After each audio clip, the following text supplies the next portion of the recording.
How did Shah Rukh feel? My respect for Shah Rukh since that campaign has gone much higher. Like, he's really smart. He understands more about video technology than Most people.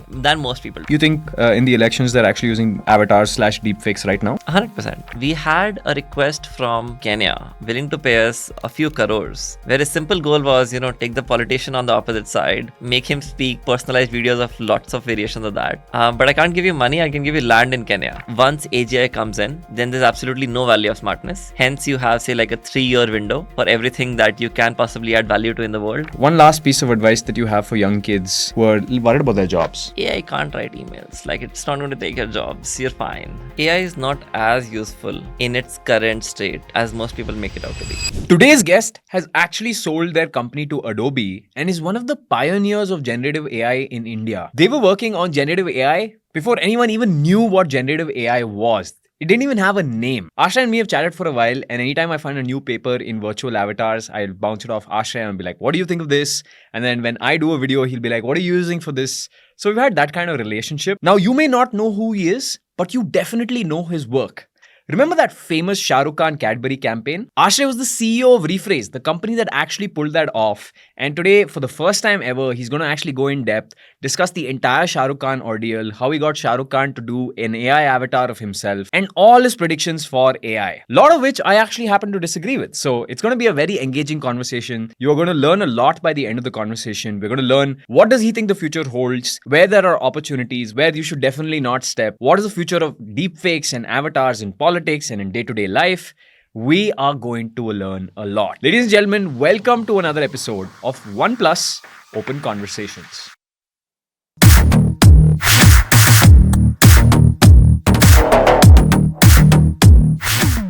Ashray, thank you so much for being on. And you've had a hell of a journey from IIT Bombay all the way to Goldman Sachs, all the way to doing this. So firstly, congratulations. How do you feel? I think it's exciting for us that now we get to build what we wanted to build for a really long time without constraints of short-term monetization. So we're really excited.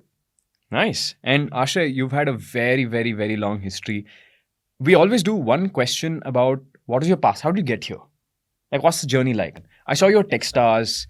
You've had a wild journey. Can you summarize that journey for us? Yes. In Techstars, just to set context, in March of 2019, I, Nishit and Shivam, we started Rephrase and got up on stage on Techstars and said that we want to build a magical black box that takes any piece of Techstars and creates a Hollywood-level movie. For us, on that long-term vision, the V0.1 was the ability to create real human avatars. It was just surprising that instead of spending 6 months on building those avatars, we ended up spending 4 years, and we ended up realizing it was a much, much larger market than what we had thought. And I'm sure we'll dive deeper into the story.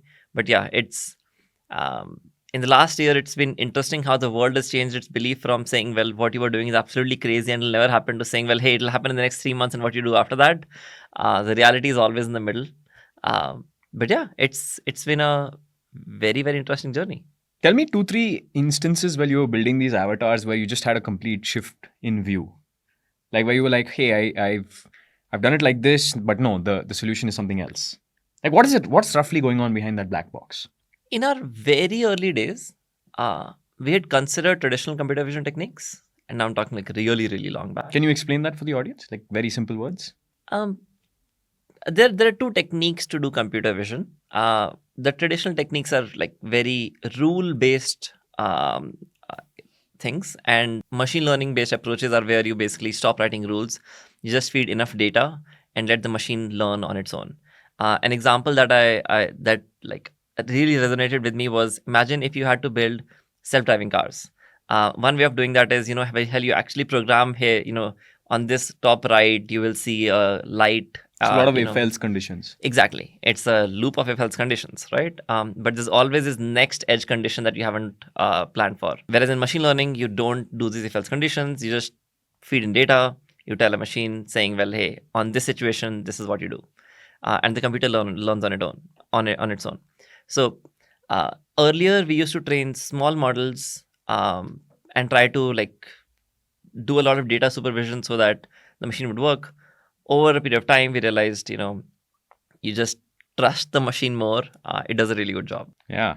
What was one or two insights that your customers? I think the first time I saw a rephrase avatar a year ago or a year and a half ago, I don't remember when I first saw it. I was impressed. I was like, for the time, for the alternatives, it was great. So, what are one or two insights you learned from your customers? How are people using it? Where it was just like, what? And also about the industry. Yeah, we've learned a lot about the industry. To put into context, there are two major applications that we used to serve. First was long form content, where imagine a 30-minute course content or a 5-minute marketing video. And the second was personalization, where we take one base video. In most cases, that base video is actually recorded, and we change just 2 to 5 seconds of that recorded video. The advantage of that is if 90% of the video is recorded, you only change 5 seconds. The human perception says, well, everything else is real. This should also be real. So it's like, it's good for those marketing campaigns where on WhatsApp you get some influencer saying, hey, Rahul, you do this, or hey, Rahul, buy my course. Like that sort of stuff. Yeah, exactly. That kind of stuff. So that's personalization. That's personalization. Studio would be creating an entire course content, right? Like both of us could be avatars here instead of talking, like instead of being here in person. That would be a long form use case for us.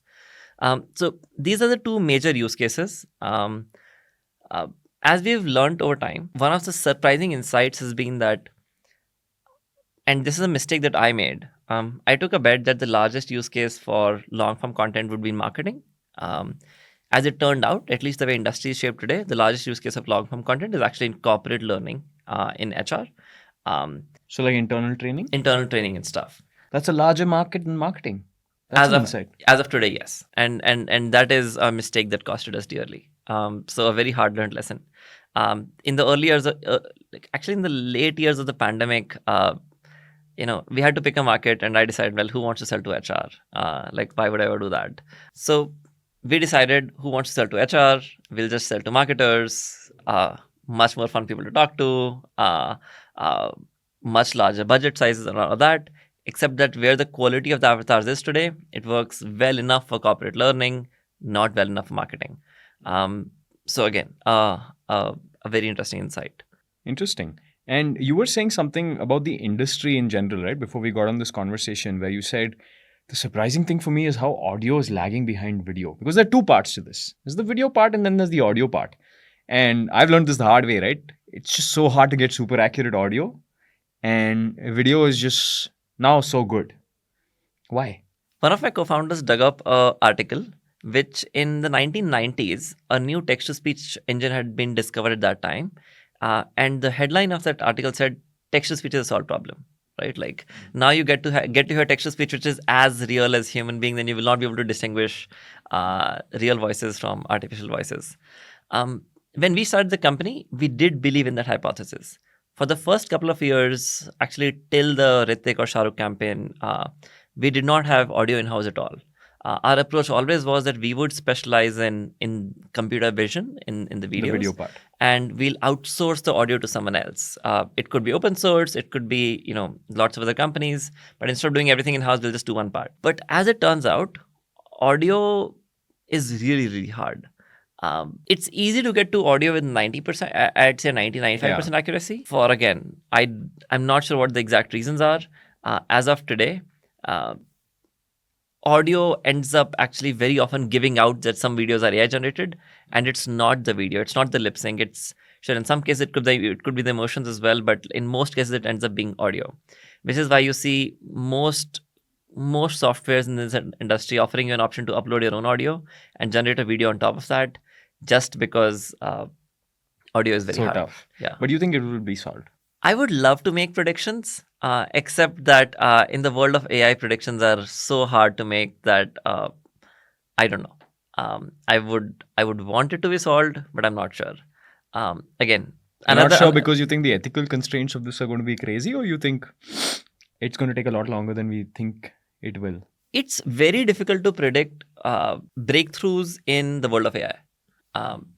It might be that tomorrow we have that magical AI voice solution that we don't have today. But it could also just take much, much longer. And to keep myself humble, I very often remember that when my dad was buying a car in 2018, I told him that's the last car that you're buying, after which every car that you'll buy will drive itself and you'll never have to drive a car. I was wrong. The next car that he will buy is something that he will drive. Yeah. And the way the media was talking about it, the way the technology was honestly growing really, really fast, and everybody was raising billions of dollars saying, well, cars are going to drive themselves. Yeah. So, well, I'm all in for advanced AI, and I would hope for videos to be perfect and audio to be perfect. Yeah. I just don't know when that'll happen. Yeah. I think the way I measure this is, I think you have to decide in terms of the percentage of the population that can be fooled. I think where we are at with video, and you saw the Nitin deepfake, right? It happened here. When you saw that, you can tell that there's a section of society that's fooled, that wouldn't be able to tell that's fake. My wife couldn't tell. And she works with us where we, make some of this stuff for me and all that. She couldn't tell. She's like, why are you showing me such a boring video? I was like, watch till the end. Watch till the end. So I think maybe there's 10% you would be able to figure out because you worked there, right? I'd be able to figure out if something was fake, or I'll be able to tell something's wrong. But I think there's a section of society that can't. And I think, there are repercussions to this, like the elections and whatnot. We'll come to that. We'll talk about that. But you're right about the audio part. It just feels like something is missing. And I thought it would be solved a few months ago. I would admit that I was wrong about audio. It's taking a little bit longer. There are ways to solve it, like with RVC and all, where I input a voice and I've already got emotion, so it will map that to somebody else's voice. But in a way, that's cheating. You're making a model, but you're making a model for, transforming somebody's voice rather than synthesizing it from scratch. Yeah. So I think, Another interesting, to your previous question where you asked about what are some of the interest, like the most interesting thing, actually 2 examples I can give of interesting avatar applications that came across our way. In 2022, which was a few months after we'd done the Shah Rukh Khan campaign, we had a request from someone from Kenya willing to pay us a few crores, where his simple goal was, take the politician on the opposite side, make him speak like personalized videos of lots of variations of that, and I'll give you this much money, but I can't give you money, I can give you land in Kenya. And it was just so funny. Like, conversation was like, we've at Rephrase we've never done any land deals. Any land deals. We've not done any political deals. But yeah, that was just a very, very weird conversation. The second was again a similar. I was in CES last year, and we had like one guy was. It was a little. I was a little wary of him because on your badge, his company was crossed out. Basically, it just made a fake entry, and then he like mentioned lots of applications of hey, I can use you here and here and here, and like I'd love to get started with you immediately, and like large deal values. And when he told, like, he gave his email address, it was clear that he used to work for one of the top 5 porn sites in the world. Right. And so yeah. Those have been very awkward interactions in the world of avatars, but by and large, our customers have been amazing. They've used avatars for really, really good use cases. I think the core thesis of even personalization, the ability for every individual to be able to connect with a large number of people can have great positive impact as well. Yeah, for me to be able to connect to my audience, for all of them to be able to do a call with me. And that's not just video and audio, right? It's also my thought process. Exactly. You got to port your thought process, which I think the solution is fine-tuning the text models, right? And now that we have Mistral and Mixtral and all the others, I think we are ever so close to that world where you can talk to me and I can scale myself. I don't know if that's going to dilute the value of me, right? Because I think also with a lot of creators, you got to be very careful about not overexposing yourself to the audience. If you're there creating content every day, blah, blah, blah, eventually, if you feel too approachable, sometimes it doesn't work out. But also there are creators who've been very, very close to their fans. I think mainly politicians will really benefit from this. Because I once spoke to a politician and he was telling me about generally, I was like, what wins a vote? And he's like, nobody's going to read the manifesto. Like, the vote bank is not going to read manifesto. They're not going to care about all this. But if I've attended their funeral, their dad's funeral or their grandfather's funeral or something, they will remember. They won't care what I'm actually doing for the election, what I'm actually going to do for the neighborhood, but they will care that I came to that funeral once. So he's like, that's a personal touch. like we can replicate that personal touch where I'm talking to them, I'm able to get on a call with them and console them, and it doesn't say anything that puts me in trouble because then they can record it and be like, look, this guy said this, but he didn't do it. That's a win. In a way, I feel like it's kind of bad because then it's sort of, you don't know what your avatar is saying. I agree. I mean, to that point, I think intelligence and smartness and like but the person who really cares should win the election rather than the person who's the most tech savvy. Yeah. So, but yeah, I know next year I think 1 in 2 or 1 in 3 people in the world are participating in an election, and yeah, companies are going to make a lot of money, or these people are going to use open source to create lots of personalized videos. You think it's happening right now? You think in the elections they're actually using avatars / deepfakes right now? 100%. Interesting, and no repercussions. Nobody knows how to deal with this yet. I know that deepfakes have been used in election the year before and the year before that as well. So that's been fine. But I'm okay with that. The problem is it's a slippery slope. All the examples that I've heard of till now are a particular political party creating avatar of their own leader and communicating with everybody. That I'm okay with. The problem is once that political party starts to create avatar of the other side and then make that other side speak something or look foolish. Yes, that's a problem.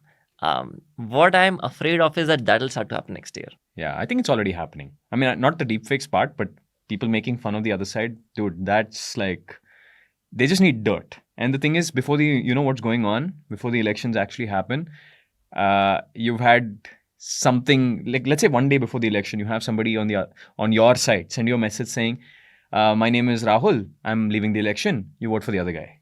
Just 1 day before. By the time you figure out what happened, this, that, you're done. You've lost the vote. Because the person has seen it on WhatsApp, and like I told you, right? Not the entirety of the population can't tell. Even today, I think the tech is good enough where most of the population can't tell. Especially tier 2, tier 3 towns, no chance. It's true. I just wish for 2 things to happen. First, instead of happening this 1 day before the election, it happens like a year before the election, so that people, it gives people some time to build the understanding that the way now I think people even in tier 2, tier 3 India have started to acknowledge that a WhatsApp message might not be very real. If someone like just sends you a text on WhatsApp, just fake news has been spread enough that people have built resilience to it. Like people will at least think or question once before believing. That's urban India. You think it's not happening? No chance. No. Really? I think the immune system will take some time and it will take some mistakes. And we haven't had enough time or mistakes happen yet. I agree with it takes a bunch of mistakes to build that immune system, which is exactly why I'm hoping these mistakes start now instead of like 1 day before the election, because I am absolutely sure that 1 day before the election you could cause some really bad stuff. Ruckus. Tech companies could also do a lot of stuff there. For example, there are lots of initiatives across, almost all large tech companies, where if you could have in the metadata of both at the time of signature at the time of recording the video, then editing the video, and then using it for AI generating the video. And then this signature could be highlighted for the recipient. So say if, YouTube shows in its description that this video is AI generated based on the metadata. No, I don't think it'll work because of capitalism. There'll always be one guy selling to these political institutes saying, I will not put a watermark. Pay me more. And as long as that market exists, I think it's hard to tell. What do you think of deepfake detection? I've heard a lot of people claim we can do deepfake detection, avatar detection. I've tried it with some of the outputs from, HeyGen and stuff. It's not accurate. A good friend of mine runs a company called Reality Defender in New York, where they do exactly this. I am bullish on that. You think it'll get to a good point? It's like virus and antivirus, right? Like both sides will continue to become better and beat each other, but does not mean that one of the sides has to give up. There is very much a need for deepfake detection. So any effort on that direction, I appreciate. The problem is the incentive to create the virus and the money you make creating the virus is far more than the money you make defending the virus. Unless the incentive for defending the virus goes up. Except that I think now enough financial institutions have lost a lot of money because of deepfake voices. There have been real crimes. I've been in touch with some law enforcement bodies in the country, and even they want to at least they're at the point of, well, tell me more, like teach me more. So you're right. I think there's slightly more incentive to do bad things and do good things, but it's catching up. Yeah. Let's take a detour here. I think you guys really rose to fame when you did the Shah Rukh campaign. You guys did a mega campaign with Cadbury and Shah Rukh. It was everywhere. I saw it on Twitter, I saw it on Instagram. Even now, there'll be some posts from some marketing companies saying, look at these guys, they did a Shah Rukh deepfake. Run us through the entire process. What was it like? I can go a few months even back. In late 2020, we believed that our technology was almost ready to go out. So in late 2020, early 21, we launched a self-serve product where people could come in, create their own videos. It was priced at $25, $50, something like that. And that was the first attempt to go out to market. We realized that even to sell a $50 subscription was taking us really long, and like either you need to have an enterprise level reward at the end of this long sales cycle, or your sales cycle needs to be short. So it wasn't paying off. We had little money in the bank at that point, and like just every day I would feel defeated, saying, well, what's the point of doing this? Where like you have this amazing technology, you made $50 today, great. How do you feel about your life? So we put together a small team of people whose job was to figure out something else, right? Like while this thing wasn't working. And one of the things that I just felt really strongly about is that it should have some application and gifting of some sort, where, Cameo was on the rise in 21. Yeah. And I was like, Cameo, like AI could really disrupt Cameo. For those that are watching, Cameo is an app where you could get any celebrity to say happy birthday and things like that. And you'd pay them some money for it, like $5, $10 or something. Yeah, in the US, you could pay, you would end up paying a lot more. But I did believe that AI could do this and it has some value. I don't know what the value of this is. Is it 1 rupee or is it 1,000 rupees per video? I don't know, but it has some value. So let's do that. We went to the Mondelez team and via Ogilvy. And actually during Rakhi, we pitched them a concept saying, well, just put it in, put a QR code and let brother and sister, along with giving chocolate boxes, have gift each other a video as well. Ogilvy team also came up with a very similar idea at that time. And again, after a period of time, they took a bet on us. It was huge. For us, it was a game changer. Before that, companies would come to us and say, well, hey, so your value proposition to me is, you want me to give you 30 minutes of my celebrity time. You want to have the power to make them speak anything that you want. Your kid's out of college, you've done nothing. And you really want my celebrity to be okay with you being able to make them speak anything. It's just a ridiculous conversation to have. Yeah. But they took the bet on us. And although we were I have an insane amount of respect for the Mondelez team. They had a plan B just in case, we fucked up and our tech didn't work, whatever. But during Rakhi, it was a big success. They didn't market it all that much because they wanted to have a plan B just in case it didn't work. But whoever tried to create it was fairly happy with the output. How did they get Shah Rukh involved? So once the Rakhi campaign was successful, then they decided to take a much larger bet and make it their primary primary application. The previous year, they had already done personalized videos, but it was personalized videos for retailers where they would just write a text, they would write the name of the store, and that's it. So they made one ad, just 1,000 copies, just have different shop names written. This year, they decided to push the boundaries. They talked to multiple celebrities. And my respect for Shah Rukh since that campaign has gone much higher. He's really smart. With Red Chillies, he understands more about video technologies than most people do. Yeah. Even after we did the shoot with him, he would, he got one of our team members in the room and explained to him, hey, don't use a single camera, use multi-camera setups and, do this and do that. It was really good. But that campaign really pushed the technology. We had to record, at that time, we needed 15 minutes of video to be able to create a copy of someone. And the Mondelez team was sure that they wanted to make it an ad, like a true ad, not just like a spokesperson video. So they wanted to have him in 5 different locations. And we were like, if you change the location, you got to do it again. Like it's a different avatar. So he spoke for he spoke basically nonsense stuff for 15 minutes, 5 different times at 5 different locations. And it can be really tiring. Like I have of course done it a bunch of times, speaking 15 minutes into a camera, and like it's tiring. So for him to be able to do this 5 times on a single day at different places. By the way, I think this is the first time people are hearing the story, the real story. Oh yeah, there was a lot that happened during that campaign. It was, I think, after that 1 month we had a 1 month gap between the shoot and actually taking it live. That was like one of the hardest. Like that I think that's the hardest I've ever worked in my life. That 30 days period, because we were almost like making up parts of our tech on the fly. For example, as soon as you color correct the video, our engine would fail. We just never knew about this because no one had color corrected footage and given it to us before.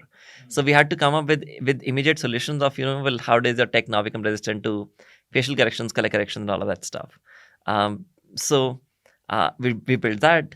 By the time the campaign went live, I had almost decided that I'll never do an ad campaign ever again, like a TV ad campaign, just because like it's just so much work. Like taking a video out on social, on like digital is fine, but like to make a mainstream TV ad, mainstream campaign of one of the largest FMCG companies on the largest festival for them was. How did Shah Rukh feel? Like that, the fact that once he saw the outputs and he's like, oh my God, you can do this. How did he feel? He was very supportive of the whole thing, which was very surprising because, to your point, something you were mentioning earlier, like a big celebrity could just say, hey, well, I don't want to be that approachable, right? Like, because no one has done it before. Yeah. You don't know how the reaction would be. But he was, I think in his entire career, he has taken multiple tech bets before. And he was willing to take yet another tech. But when he saw the output, what was the reaction like? Oh my God. He was happy.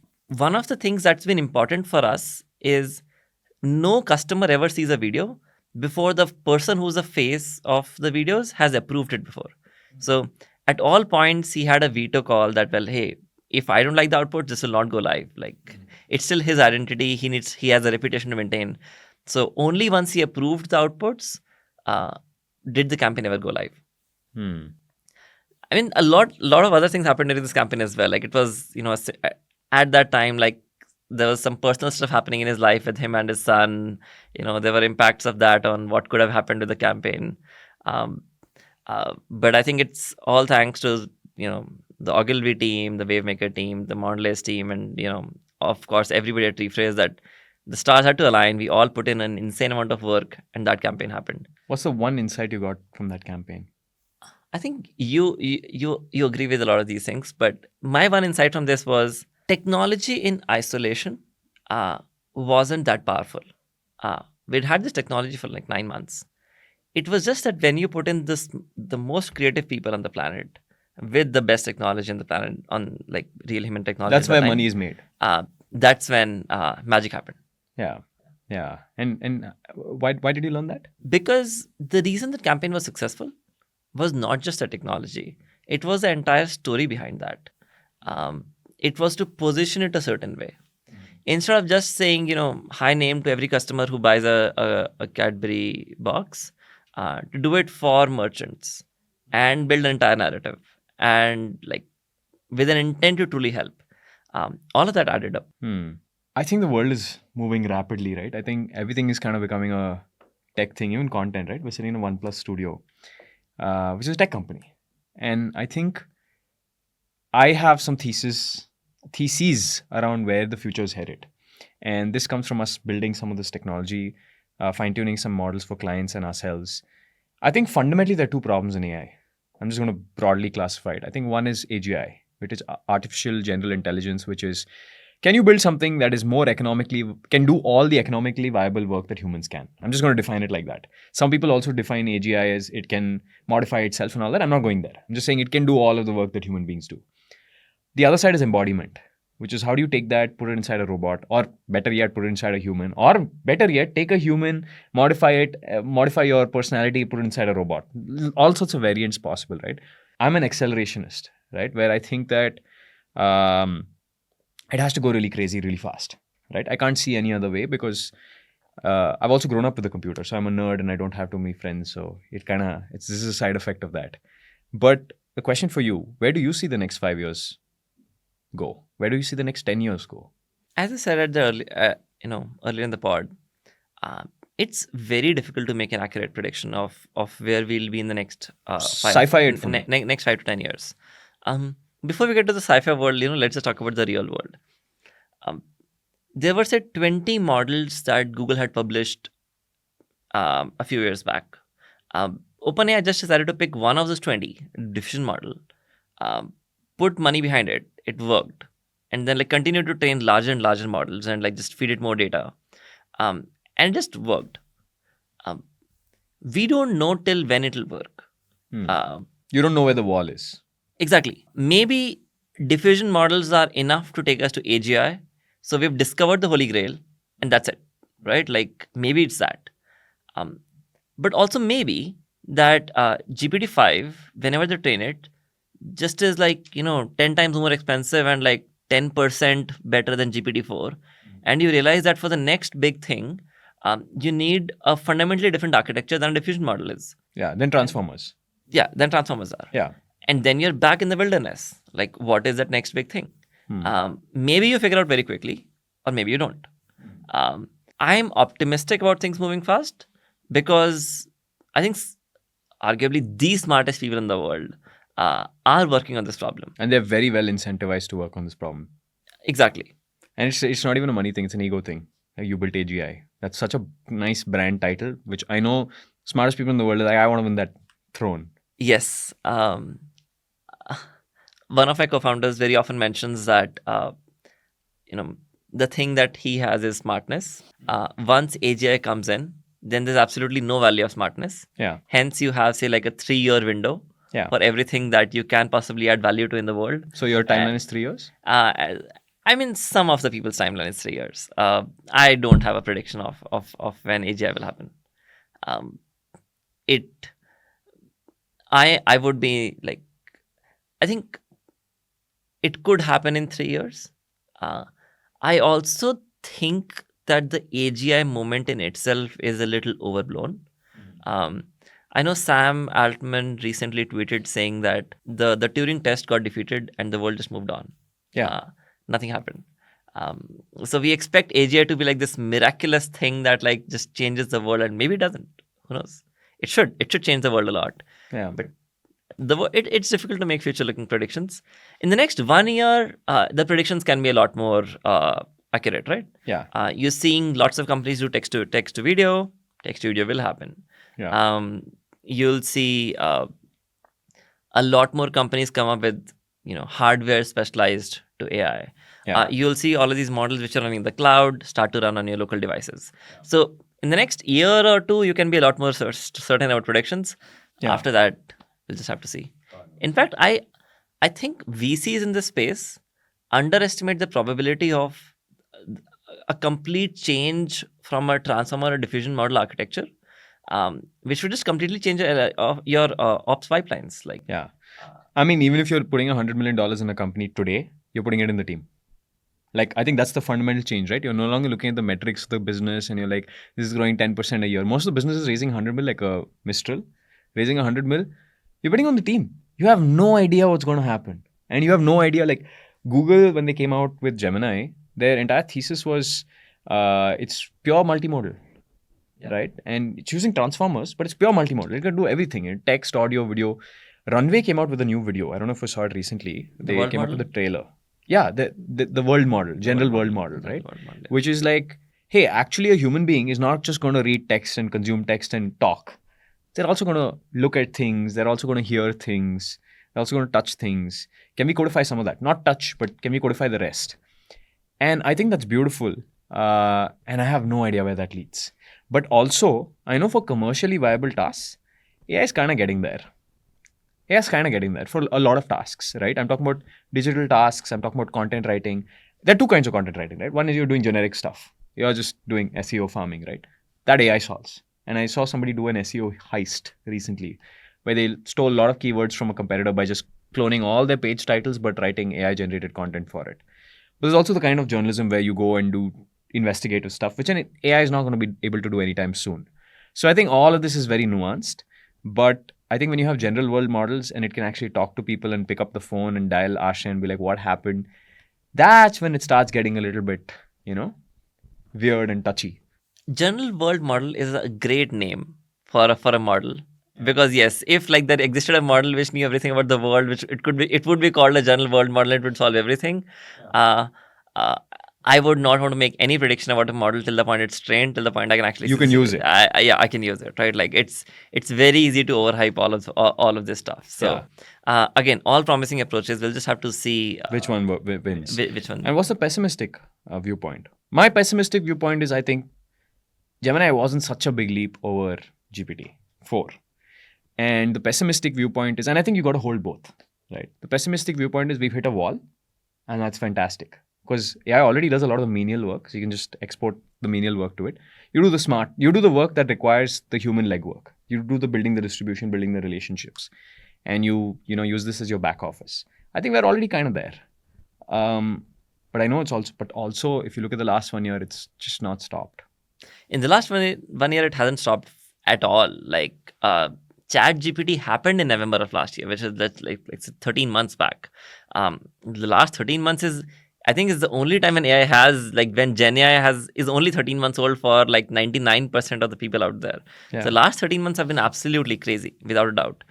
My pessimistic view is how good anything in AI is. Yeah. AI is, the current version of AI is a great teasing moment for almost everything that you could potentially do. But what can you really do with it? Yeah. I used it to write my emails, and then I stopped. It doesn't write good emails. Yeah. It doesn't write the email that I would like to send. Yeah, but have you fine-tuned a model of yourself to write like you? A little bit. It's still just like generic. Yeah, it's generic. It's somebody needs to put a shot of personality into it. One of my co-founders again used to say that GPT-3 was like a 5th grader trying to bullshit your way around an answer when you don't know anything. Viva. Yeah. Now maybe it's like a 10th grader. Yeah. But if it's my email, it should sound it should have more information than a 10th grader email should have. Yeah. This podcast, maybe sure, like from a video and audio perspective, could be outsourced to an AI. Yeah. But the real content today is in your head. Yeah, it's in your head, and like it's in my head, right? Like, so is GPT really all that good? Yeah. And then when you start to question almost every aspect of it, which we've seen in a lot of our customers as well. Everybody will love your first couple of sales calls. When they start to use it for really, really long, at that point they're like, well, they start nitpicking. Exactly. So for real world use cases at scale, which is the kind of stuff that we want to actually talk about when we talk about AGI, is AI really there today? No. Yeah. And that's a pessimistic view. Yeah. That's why the Microsoft paper, they had some paper out saying sparks of AGI. We see some evidence, but we need more evidence to conclude that this can do a lot of commercially viable tasks. Because technically you can pass the Turing test for some kinds of people today. Like if I'm a bank and I want to send like a closure notice or whatever, I can use AI for that. And most people will be like, okay, whatever. They're not going to care. If you're cold DMing someone, it could be useful if, you generally write generic messages or the person responds to generic messages. But you wouldn't be fooled by a GPT comment. Somebody commented on your video with a GPT answer, I would know. And I often call them out. I was like, why are you using GPT to, answer like this? But I also feel, having fine-tuned some of the Mistral stuff, it's going to get there. Got it. Because till now, everyone who's putting their own data into GPT is using a method called RAGs. And before that, they were using LangChain, which is kind of a variant of it through vector embeddings. To be very honest, and there are lots of people who really defend it very verbosely, so I don't want to piss them off, but I think it's garbage. Because we've tried it for clients, and clients are like, this is bad. And then we fine-tune it and we get better outputs. So I think fine-tuning is the approach, but fine-tuning takes work. You got to go find your data, clean it up, put it away. So right now I'm working on something called a policy document for myself. It's wild, but I've had this dream of automating myself. I have a 3D avatar of me that I tried in Unreal Engine 2 years ago, before MetaHuman even came out. Then after MetaHuman, I use, like I have a 3D scan of my face, which I put into MetaHuman. I've always been trying to do this because I love producing videos, but I hate sitting down and creating content. Like, this is what happened in the world today. I don't want to do that. That should be automated. And then I said, okay, there's a better approach with AI. So we moved there, right? And I will not stop till it can also write scripts like me, right? I will not stop. So I've written a policy document. What do I say? What do I not say? I'm being very verbose. I'm like training the thing, right? Like, training is the wrong word, but I'm giving it like boundaries. Whether it'll work or not, we have no idea. But I think I'm going to try every approach. I'm going to exhaust it because I'm not so keen on building like a foundational model myself. I have a very specific task. Replace me, because I think then you can do a lot more things with your time if you don't have to sit and create content. And I only care about that end task. And that means I have no allegiance to any model or anything. Whatever works. And if it doesn't work, it doesn't work. I would love for it to work. And whenever it does, please let me know. But yeah, that's a very ambitious goal. Yeah. I do know that, for example, today you could, if you had to create a 30-second shorts today, if you were to train it on all the shots that you've ever done till date, yeah, it could do it. Yeah. But could it produce a 30-minute long video? content? No. Yeah. No. And that's the hope. Paul Graham once put out this tweet saying that AI is almost like cameras, right? The resolution kept increasing. People thought like old software just gets better, gets new features. But actually, it's just that it got more accurate over time. It started with the dream machine that just kept hallucinating. And slowly we're getting it to hallucinate less over time. It's almost like the trend line is accuracy rather than improvement in features and capability, which is a nice way to look at it. That's an interesting take. Yes. Yeah. Hey, so I have another question, right? And I think, the one place that's never settled in this entire thing is open source. And when I tried Mixtral, you can download an app called LM Studio on your computer. You can just try these models now. It's like one click. You have a GPU, you're good, you're sorted. Mixtral is good. The 7B into 8 is good. And open source just doesn't stop. And the way they dropped it, they just dropped a torrent. They just dropped a torrent link and they were like, do whatever you want with it. I really think open source is going to win. My thesis, open source is going to win. Meta is doing some great stuff. What are your thoughts on open source versus closed source? Financial incentive to win a market versus lots of people contributing and excited about it. What wins? If the example is Mistral has very much a financial incentive to win it. At the end of the day. Yeah, like Mistral is not trying to do they're Social not service. exactly. Like they've raised at a couple of $1 billion valuation. Those are smart investors who put in money, who want money back. Yeah. So if you just look back at history, open source has won some wars. For example, Linux runs the world. They beat Windows and Mac OS. So a bunch of smart people sitting in a room could build some really amazing stuff. And that's great.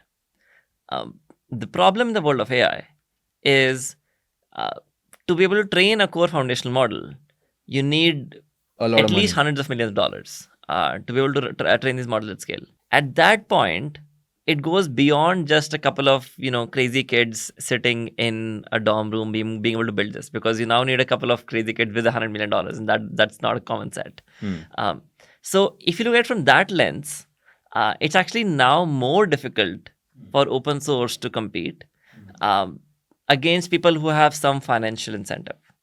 Now, if Facebook decides to continue to open source Llama 3 and Llama 4 and Mistral continues to open source its stuff, I absolutely believe that, say, the power of the community that Llama 2 was able to garnish with everybody almost contribute working for free for Facebook and giving it hey, here's cheaper inference systems, and you do this one minor tweak to your engine and it works a lot faster. That's great. But I think it's a fine balance. I would not go it's very likely that at some point, once the financing for AI ventures dries up, a lot of the companies will have pressure to not open source their models and make money. Because we're seeing this with stability. Yeah. Now they put a subscription to it. They're like, if you want to use it commercially, then you got to pay us some money. So I can see it, but I also think it's weird, right? It's almost like Meta is like, I can't I don't know what they're thinking, but they're like, maybe OpenAI has won this, Gemini is going to do this, they're going to be the two commercial models. We need a different path. And I've seen them do this in VR. It's weird. But when Apple was going to announce the Vision Pro and everyone knew it was coming out and they're going to announce it, Meta dropped the Quest 3 trailer. It's like, hey, we're $300. And they're like, they're always taking the contrarian path. And what I like is they're spending all that money training the models and just giving it to the world for free. So I feel it'll be some combination of like a big enterprise looking to win brownie points or looking to build a large community and a bunch of, people using that technology to build and fine-tune models. Like we fine-tune models. And I think without a Llama, I don't think this is possible. Even Mistral is like an offshoot of Llama. It's like actually, a lot of people keep complaining about Mistral saying, oh, they raised $100 million, but they didn't build a foundational model. They're using Llama and fine-tuning it. Who cares? Who the hell cares? Their training data, they've, separated that training data. They are the ones that have, they're taking responsibility for the outputs. And I think we're seeing more and more of that, where somebody comes and says, actually, my model's better. It doesn't matter how it's trained. It doesn't matter what the base model is. Like OnePlus has this AI music studio, where the output of you put these three things together, you choose a mood, you choose a style, and you choose, a theme, and it gives you something nice. I'm sure they've not built a foundational model for it, but it doesn't matter. The end user is happy. It's on their phone. So I think that will be the future. And I'm sure you're seeing some opportunities there. I agree with the core thesis of what you mentioned. I don't have a final answer of will open source win it or will closed source win it. What I am sure of, though, is this is an absolutely amazing time to be an end user of AI. Yeah. Because like everybody is fighting all over to get you the best solution possible. Yeah. You have like, I very often I wonder that, the difference between say you and me and say Elon Musk has deteriorated a lot. At $20 a month, we have access to the best LLM. That's it. It's just $20 a month. Yeah. The phone that you would use, is like what, $1,000 to $1,000. That's it. Yeah. It's not that like at $100,000 there exists a better phone. It just doesn't. Yeah.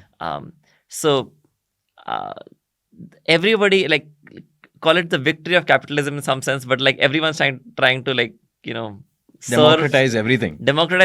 Serve the customers. It's a great time to be a customer of AI. Yeah. AI is a technology, right? It's not a product in itself. Someone's got to build the product, and whoever builds the product, is the real person who's solving the customer problem, adding a lot of value.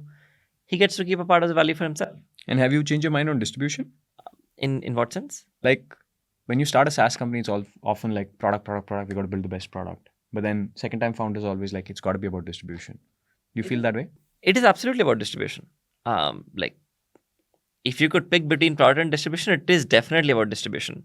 It's about distribution. It's about sales. Even when you get access to the distribution channel, that I 100% agree with it. Interesting. And do you have one or two, like if you were doing this again, do you have one or two insights, things you'd change, things you'd do differently? We're very happy with what we did because it helped us accomplish a lot of things. But if there's one thing that I could do differently, I would have picked a market in 2020 and stuck to it for a really long amount of time and let it compound. I think one of the things that we did wrong was that we switched around and tried to do too many things. We worked with some of the best companies in the world on personalization. We've created digital avatar for almost every big celebrity in the country by now. We did long form content in the US. We worked with media companies in different parts of the world. We spread ourselves too thin. So you do focus work next time. Focus, and even if it doesn't pay off in the short term, you just let it compound. I think we underestimated the value of compounding. That impatience when you've raised money and you really want to see the hockey stick, it's hard to combat. Hockey stick is a big part of it. A part of it also is that you want to be doing, like the grass is always greener on the other side. You see what's wrong with you, not with other people on the other side. And for those listening, hockey stick means there's a mythical point in most startups where suddenly everything starts working and all your numbers go up and to the right. To be fair, when we did the Shah Rukh Khan campaign, and for like many months after that, I did feel that hockey stick. I almost felt what true PMF looks like. again, for a duration of many months, if I would have been able to take more number of calls, I would have made more money. Um, uh, so I don't think it's as mythical. It exists. Like the core concept of PMF, which No, says that 100%. like customer, that there's a point when like customers are pulling the product out of your hands. 100%. It exists. It's real. Yeah. And you feel like the impatience to get there is what drives a lot of founders to do too many things. You've got to be impatient a little bit in a startup. Like you can't be like, well, hey, But you'd focus. You'd understand that you'd feel that impatience. So, but you know that doing one thing and compounding it over the long term is better. Yeah. If we would have gotten that moment 6 months later, it would have been fine. Except if we would have gained that compound, and then compounding happens across everything. That compounding happens over your understanding of the customer. That compounding happens on your brand positioning about who you are. It happens on your product that you're building, and the features become very, very industry specific and deep. So that compounding plays a really important value. And what do you think of hardware? We've had a chat around this. I'm building something in hardware next year. I really want to try. I'll probably fail, but I think you can't call yourself an accelerationist and then not put your money where your mouth is, right? I want to try hardware. But you've not been a big fan of hardware. You're like, dude, I will do everything, but I won't try hardware again. Why? Because I think the opportunity to put a fine-tuned model inside an action figure or a painting, now's the time. Because latency was the big problem, right? You speak to it, it'll respond 6 seconds later. Too slow. But now DeepGram released Nova 2. It's pretty fast, like 150, 160 milliseconds. It's fast enough. Yeah, and for context, I and Varun had almost a 2-hour chat about this exact topic. And even that day when you asked me whether I think latency is a problem, I told you I don't think latency is a problem, right? Like, so you've highlighted latency. I've told I don't think latency is a problem. Why that's not. Even if it's a problem today, it'll get solved. Yeah. Like there are things that scaling laws can solve. And that feels like the kind of thing that it can. Right? Like, as I said, there's some things that you can't predict about AI. There's some things that you can. This is, in my mind, one of the predictable things, that latency will go down. It's fine. The cost will go down. Latency will go down. All of that will happen. You're seeing SDXL now on like super fast image generation. Instant. Yeah. Exactly. Yeah. So all of that will happen. There are two reasons. First, I think there is, and I know we disagree on this, but I still think there are real opportunities in software. No, I don't disagree with the opportunities. I just think you need too much money to do it. Barrier of entry is too low, so every kid is doing it, and you're just like, staying relevant is just tough. Especially if you're building a very, very high TAM problem where somebody's going to go out and raise 100 mil. That's a sales game, dude. I agree 100%, which is why you go after a game which is not that high TAM. Go after a smaller, niched application. You and I live in the AI bubble. There are lots of people in the world who like, what percentage of people use ChatGPT? Like, I am very often amazed by how few people are willing to pay $20 a month to get access to GPT-4. Yeah. But I mean that's the real world. Like, our world is different. So I still think that there are very real things to be done in software, and software, to scale up software is just so much simpler than to scale up hardware. Yeah. I would say even at Apple scale, but at least as a small company, your predictability of. Give me one or two reasons why I shouldn't do hardware, which maybe the audience can also listen to and hear from. It's okay. I want to know all the cons. So I and Nishit started a hardware company before we started Rephrase along with Shivam. So quick context, I've burnt my hands on hardware. So like I from experience. Exactly. Almost everything about hardware is hard. When you're prototyping it, on software, debugging is so simple. When you're doing hardware, you have to order a PC. Like, of course, you'll do some simulations to try it out, but you'll realistically order a PCB. It takes a week to come, and then that week you're doing basically random stuff, or you're like preparing for something else. But yeah, it's not the most optimal use of your time. If you could have it immediately, it would be faster. So it slows down everything just because prototyping takes long. After which you have to do design for manufacture, which is different from prototyping. And then when you start to manufacture stuff, you have to take calls of how many units you'll sell, because based on that, you will make foundational decisions about the product.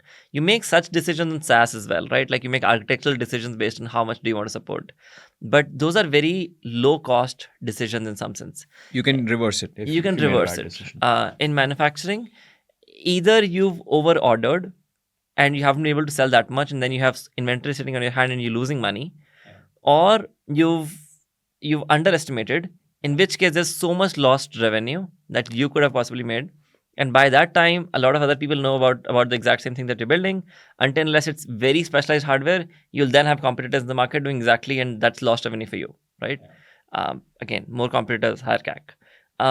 So, and then you'll have to deal with customs, and you'll have to just everything about hardware is harder. There are advantages to it. The advantage is some random kid can't compete with you. There is defensibility. Exactly. Once you have some sort of hardware, the competition in hardware is a lot less than competition in SaaS. Also, once you have a hardware installed, you can have some sort of a subscription model, which you are now uniquely poised to do because you have a hardware in someone's house. So makes sense. There are pros to hardware as well. I don't deny it, but I think there are cons as well. Yeah. No, last time I was trying to get Ashray on as a co-founder, but then he's married to Adobe. Maybe for a while. Okay. Ashray, last question, okay? And what we do is we do these hot takes. So Ashray, you've been in Silicon Valley, you've also been in India. You've seen people hop trends a lot. First there's personal finance, then there's crypto, then there's AI, Web3, blah, blah, blah. What is AI truly here to stay, or do you feel it's one more of those trends that's just going to be a fad later? I think AI is definitely here to stay. Whether AI continues to remain the hero feature which sells the product may or may not change, but the AI features to a large extent which are being built today, those features will continue to stay. I do believe AI adds very real value in the kind of stuff that people do on a daily basis. So AI is here to stay. AI is here to stay. And you don't feel it's a trend. So if there's a youngster listening to this, it's not like, oh, this is going to disappear 2 years later and just, 100%. I think AI is here to stay.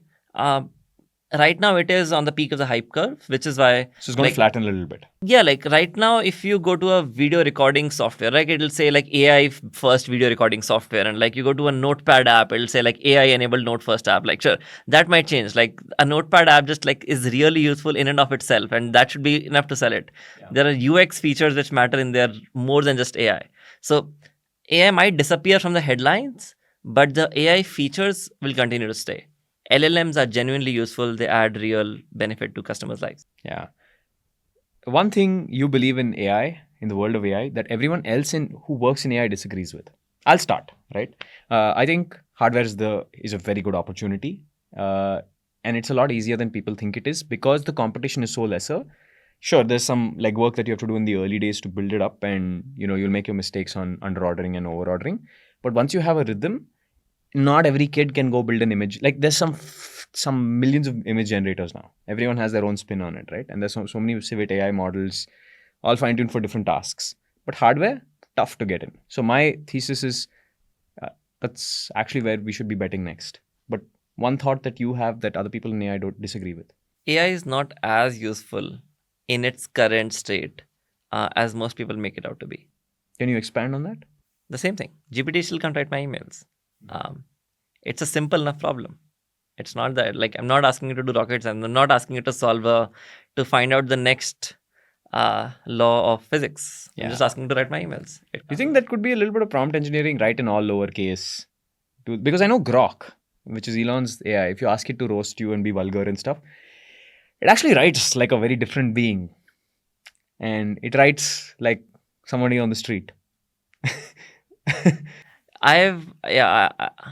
Just on the way here, I was seeing some of Grok's responses, and yes, it's an interesting take. I do believe that AI can have its own unique theme or identity of replies. AI can do that. Can it have mine? I haven't seen it done today, and I have fine-tuned models. Yeah, interesting. Dude, Ashray, thank you so much for being here. I think this is the first time we heard the Cadbury story. This is the first, I hope, because I don't think you've gone in depth before. Have you been on a podcast before? I've been on a bunch of podcasts before. But you haven't gone this deep. Yeah, I did a lot of them during the pandemic, and doing this is so much more fun. Yeah. What do you think? One last piece of advice that you have for young kids who are worried about their jobs. AI can't write emails. It's not going to take your jobs. You're fine. Also, everybody, including AI researchers, have been wrong about what jobs AI will replace. If you were to ask the best researchers in the field, like what will replace 2-3 years back, they would have. Yeah, even people like Jan LeCun were wrong. Yeah. So like, irrespective of whatever field you are in, like I can give you advice about like what do I think, which fields will get replaced. Like no one knows.